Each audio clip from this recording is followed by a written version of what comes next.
Is this the most accurate G1 Swindle ever made? It might be. And that's exactly why some collectors aren't happy. Magic Square has a reputation for near perfect tune accuracy and excellent build quality. So when a release looks this good, criticism becomes very interesting. Are fans being overly picky, or is there actual something here worth questioning? Is Magic Square's Munitioner really the perfect representation of Swindle from G1? Let's see it for ourselves. Did DX9 make the perfect prowl, or do you have to wait for the Fans Toys release? Subscribe to the channel so you don't miss the upcoming review. And here is Magic Square's Munitioner, their unofficial masterpiece scaled to take on Swindle, one of the 5 Combaticons from G1. The cartoon accuracy is immediately obvious, which makes the criticism surrounding this figure particularly interesting, including the paint. Some collectors complain about what they think is the mustard yellow color, but under neutral lighting, the difference becomes extremely difficult to justify. What you're mostly seeing is lighting variance, not a fundamental color error. Beyond that, everything aligns with the G1 model. Proportions, silhouette, weapon placement, the blocky sculpt, all unmistakably Swindle. Even the vehicle components are intentionally stylized to match animation appearance rather than real-world mechanics. Look at the shoulders, the heels, the front skirt. The tires and headlight elements aren't designed as realistic car parts. They're sculpted to reflect the simplified illustrated forms seen in the cartoon. That distinction matters. This figure isn't trying to reinterpret Swindle through live-action realism. It's pursuing pure G1 animation fidelity. Turn the figure around and you'll notice another major win. Virtually no back kibble. A clean rear profile with a spare tire integrated exactly where you'd expect for a tune-focused design. For collectors prioritizing cartoon accuracy, this is an extremely deliberate execution. Munitioner comes with some very important accessories. First, we have a faceplate that gives him his devious smile. You can put it on after detaching the current one. We also have his combiner part foot. We of course have his long cannon from the cartoon, which sports an excellent gunmetal silver gray paint finish. There are 2 ways he can wear it on each arm. One is by pegging it into the small cartoon shoulder tire, which is my preferred way. It allows for much more bending of his arm and I think more dynamic action as a result. Or you can peg it onto the front of his shoulder exactly as seen in the cartoon. Either way allows for so many action-packed poses and fun. However, one thing to keep in mind is that it can be a very tight fit. It could be that the size of the cannon was a tad too big or the paint layer was too thick, but it can still attach securely either way. We also have his handheld missile launcher you can palm peg into his hand, and lastly we have a turret for vehicle mode, one side of which will attach to the cannon and the other to the missile launcher. Both can attach securely, but be aware that it is a tight fit and you will have to exert more force to connect.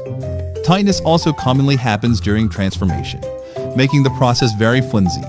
Thankfully, material quality for me has not led to breakages that people have experienced with X-Trans bots, and the process still allows for a fun, action-packed experience. In fact, there's another cool way he can use his cannon. All you need to do is peg the top of the turret to the back of the cannon, and he can use this like a cool, powerful battle and sniper rifle. Now this Swindle is packed with articulation. His head can rotate side to side and look all the way up, shoulders move on double hinge joints, allowing his arms a full 180-degree range of movement and full circle rotation. Arms have bicep rotation and single joint elbow bend. Wrists can move the full circle and also move up and down, which is a rare occurrence in these figures. For his fingers, only the thumb and index one can move individually, with the other 3 articulating together at one point. He can do the full waist rotation and ab crunch using the same exact mechanism as Magic Square's Prime, but just like their Prime, Munitioner also has the same caveat with leg movement.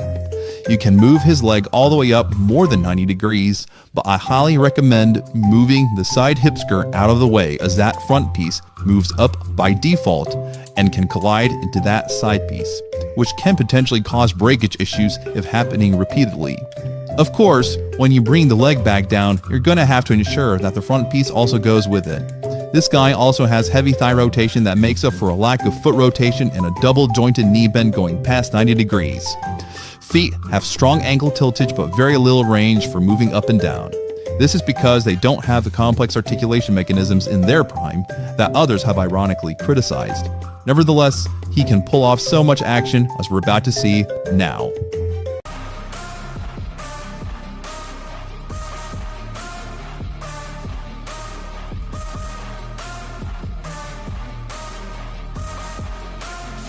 Now into Jeep mode.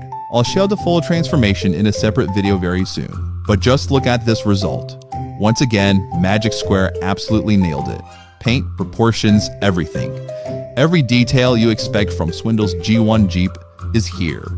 The front end, the purple hood, the windshield, all perfectly recreated. Even the roofless seating and color layout match the animation model. And remember, the cartoon itself wasn't perfectly consistent frame to frame. Some microscopic differences, completely irrelevant. This is Swindle's Jeep mode exactly as you remember it. The steering wheel placement, the rear turret, it's all there.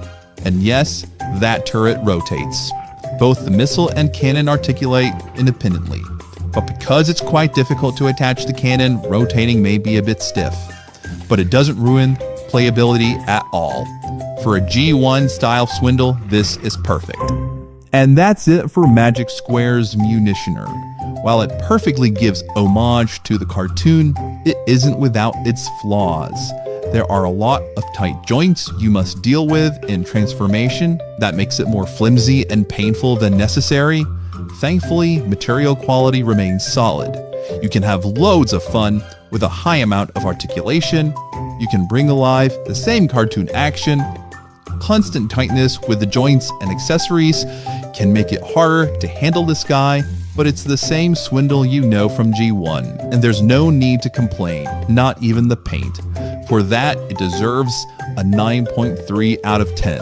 I would love to hear your thoughts or experiences in the comments below. Had fun with this figure? Think it's perfect? Or do you think it could have been better? Leave a comment below. Otherwise, you can buy this at Showzy's store from the link below in the description. If you found this review helpful, give the video a like and subscribe. And with that, I'll see you next time.